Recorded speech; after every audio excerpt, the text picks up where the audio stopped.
สบายดีทุกคนพบเจอกับสลาวซวงเศร้าๆเนาะมื้อนี้กะพาลูกชายออกมาท่องโลกภายนอกเนาะทุกคนนั่งๆนอนๆลายกะเบื่อเนาะกะเบื่อกะนายก็เลยพาลูกชายออกมาท่องโลกภายนอกนี่คือโลกหนังเนาะโมเมนต์ชิฮอดแต่โลกอุดรนี่บอกทุกคนเนาะตอนนี้ก็มาฮอดสางไผ่จานแล้วเรียบร้อยเนาะฟ้าก็เป็นครึมๆนี่แหละพี่น้องเอ้ยเนาะพาลูกชายออกมาเฮ็ดงานมื้อนี้แม่ปุ้งพาลูกชายออกมาท่องโลกได้ห่อเข้ามาเนาะหมอกุ้งกากำลัง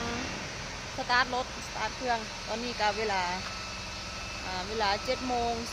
7:49 นาทีเนาะเมื่อวานนี้หมอกุ้งกาไปตักเข้าอยู่น้ำพองเนาะทุกคนยุ่มเพอน้ำพองนี่แหละข้างรถไว้เนาะมื้อนี้ก็จะไปดำอยู่สางนั่นแหละสางเข้าอุ้มจานเนาะแล้วก็สิได้ตักไปขายอยู่ไสเดี๋ยวค่อยอัปเดตให้เบิ่งอีกรอบนึงเนาะไปขึ้นรถน้ำกัน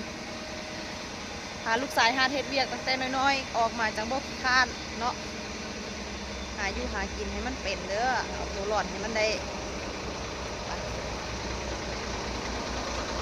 จังใดเดี๋ยวสเราค่อยอัปเดตให้เบิ่งอีกรอบนึงเนาะไปขึ้นรถ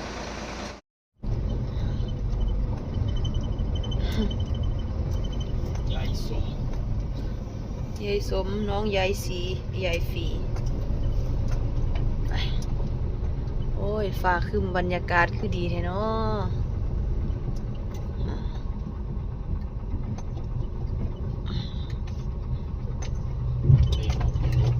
ล็อกรถกันล็อกรถโอ้มันล็อกได้อยู่ติหอนนี้ไปบ่มีออกเดินทางสู้งานคือเงินคืองานแต่ว่าเฮ็ดแต่งานบ่มีเงิน ขายมักแตงโม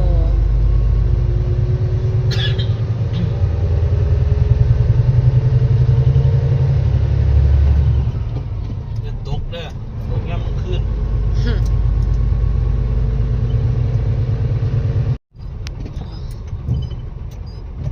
คนอยู่กันล่ะก่อนสิออกเดินทางแวะเซ็กลมจากบึดจากข่าวเขาบ่เคยมาเซ็กจักเทื่อเนาะอยู่นี่เนาะครั้งแรกก็คือจังเคยมาเทื่อนึงนี่แหละห้องน้ำอยู่ทางบุญนั่นเคยมาเปลี่ยนยางเทื่อนึงเอาแวะเซ็กลมรถจักน้อยเนาะทุกคนก่อนสิออกเดินทางไปเฮ็ดเวียกเฮ็ดงานทุกอย่างมันต้องพร้อมแต่ว่ายางรถก็เห็นลวดแล้วล่ะให้ทุกคน เห็นลวดแล้วหลายรอพร้อมยางก็อยากอ่อนเพราะว่าบริเซ็กดุนแล้วมื้อนี้ก็เลยเซ็กยางรถอุ่น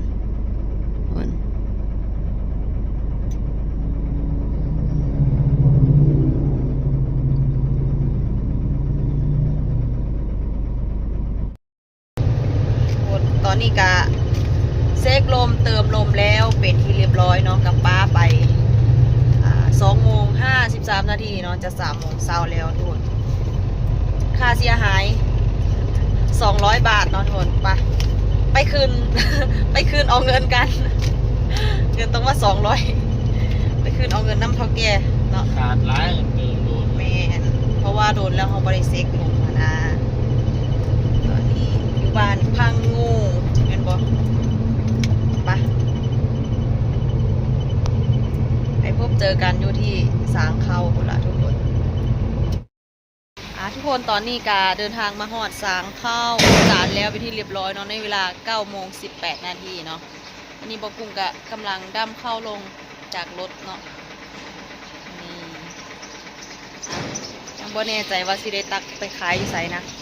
มาหาซอกครัวก่อนกินข้าวเศร้าน้ำกันเด้อได้เมนูทอดปลาแห้งกับปลาหมึกเนาะแล้วก็ไข่เจียวฝีมือแม่หนู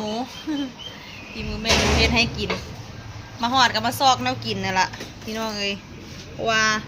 ไปน้ำทางกะหากินยากเนาะมาหอดนี่กะหากินข้าวก่อนเพิ่มพลังจังออกไปเฮ็ดงานเนาะ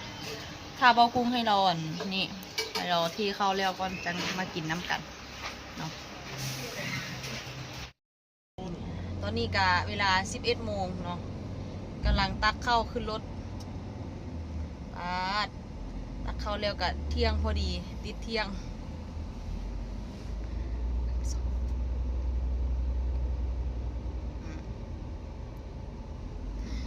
ไปเที่ยวเดียวนี่ละมื้อนี้ก็ได้ชีวิตไปทางใดอีกเที่ยงเรายังตักบ่แล้วอยู่11 โมงเท่าใด2 นาทีโอ้อ้าวจนวินนั่งอยู่ถึงรถจนวินตักเข้าถูกคักถูกแน่ถือรถว่าเป็นรถสีงายทองว่าเด้รถเพิ่นแล้วแต่น่าจะได้ไปขายอยู่แถวอุดรนี่แหละทุกคนเนาะแถวอุดรนี่แหละไม่ได้ไปทางไกลเราคิดว่าอ้าววานเขาพร้อมหลัง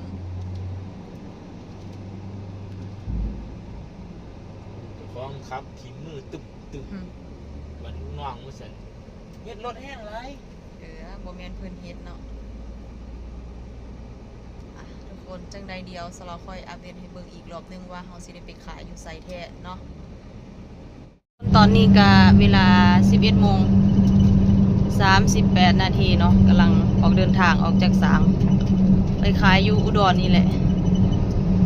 ฝนคือลงเม็ดโอ้ย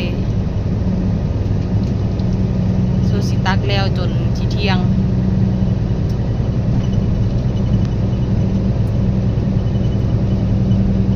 สุดยอดหมดแล้วมากลางทางโอ้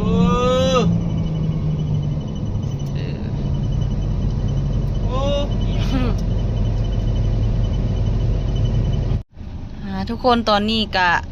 เวลาบ่ายโมงเนาะ8 นาทีก็เดินทางมาฮอดตั้งแต่เที่ยงเนาะเที่ยง24 นาทีพุ่นแหละเนาะก็จอดท่าอยู่นี่จนฮอดปลายจังว่าได้สั่งรถตอนนี้ก็กำลังสำเข้าสั่งรถแก็บเขาเจ้าดูโอ้โหสู้ชีวิตหลายสู้ชีวิตคักเอาไปต่างคนต่างทำมาหากินวิธีการของไผมันเฮ้ยบายแล้วทุกคนเอ้ยเที่ยวเดียว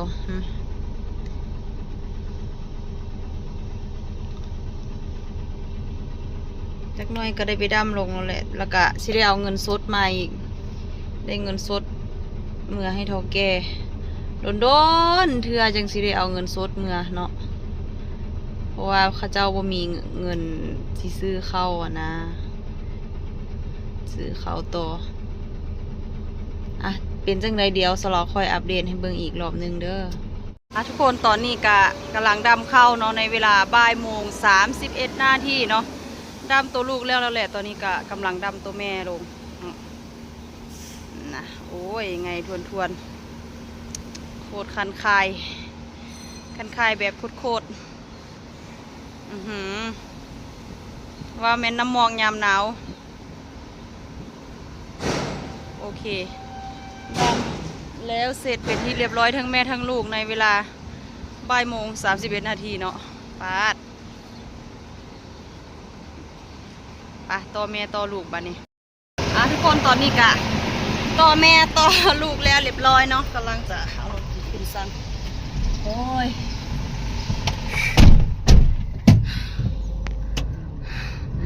เหงื่อแตกใครยุ่มือนี้แดดบ่ฮ้อนปานใดแต่ว่าอบเอาหน่อยนึงมีแดดบ่ตะเวนบ่ออกซ้ำชิไปเอาอยู่ใส่เงินเอาอยู่นอกบ่ ลุงหลอก เฮ้ยเสมียนอยู่นอกคนใจเงิน เนี่ยนี่สิว่าเฮ็ดงานแล้วกัน แมนอยู่พุ่น เขาเจ้าบ่ได้ซื้อ คลายเงินอยู่หม่องหนึง แม่นอยู่พุ่นเขาเจ้าบ่ได้ซื้อเข้าแล้วเด้เขาเจ้าซื้อแต่บ่อนเดียวนี่แหละแต่ว่าอันผู้จ่ายเงินเพิ่นอยู่ทางนอกกำลังขึ้นสั่ง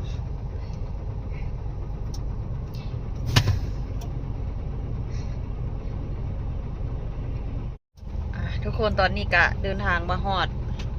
บอนที่สิเอาเงินแล้วเรียบร้อยพวกกุ้งกะกำลังเข้าไปเอาในออฟฟิศก็มีหมาหลายข้างในหมามีแต่หมาแบบหมาพิการหมาบ่ปกติอยู่ในหัน4-5 โตวพุ่นละอยู่ในห้องแอร์เพิ่นนะสำหรับเราจะบ่เข้าไปนำให้พวกกุ้งไปจัดการเอารวดเนาะเราก็นั่งท่าอยู่รถนั่นแหละตอนนี้กะเวลา13:46 นาทีเนาะรอท่ารอแล้วรออีกรอเรื่อยๆมาแล้วทุกคนหอบเงินอัญญะมาเป็นก้อนเป็นกำคือเทเด้ โอ้ยอันยาเลย จักบาท 480,000 พอเราซ้ำ ไม่ นี่ ใช่ของเราสิ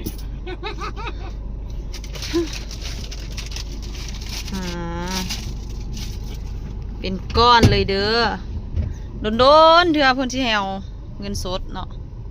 ไปเมื่อให้เพิ่น นี่แค่ใบ เบิ่งเป็นบุญตาก็พอแล้วเฮาก็ได้ไปเมื่อสางทุกคนตอนนี้กะเวลา4 โมงเนาะ4:43 นาทีเนาะทุกคนกะมาหอดตั้งแต่บ่าย3 โมงครึ่งพู้นแหละกว่าสิได้ตักเข้ารถตักกะห้างบัดนี้สู้สิซ่อมแล้วเนาะตักเข้าขึ้นรถจะไปขายที่นครพนมเนาะทุกคนจะไปขายที่นครพนมตอนนี้กะตักแล้วเรียบร้อยแล้วบ่กุ้งกะกำลังคุมผ้าใบเนาะคุมแยงคุมผ้าใบกะน้ำหนักกะบ่ทันพอเนาะขาดอีก3 ตันประมาณนี้แหละสิได้ไปเติมอยู่ไผ่จานอีกเนาะไปตักเติมอยู่ไผ่จานเติมน้ำมันแล้วกะคุมผ้าใบเนาะทุกคนมื้อนี้สลอกะพาลูกชายไปหาเลาะเที่ยว ก็ได้ไปแค่อุดรธานีเนาะทุกคนเดี๋ยวมื้อเดี๋ยวสิพาเลาะไปนครพนมเนี่ยนครพนมนั่นแหละเนาะเดี๋ยวพาลูกชายไปหาเยี่ยมยามถามข้าวเนาะหายาม FC ทางนครพนมเนาะยินดีต้อนรับเนาะ FC ทางนครพนมเฮาทุกคนเดียวคลิปนี้สลาวขอตัวลาทุกคนไปก่อนฝากกดไลค์กดแชร์เป็นกำลังใจให้กับสลาวสะพายอีสานนำเด้อเนาะลาไปก่อนสบายดี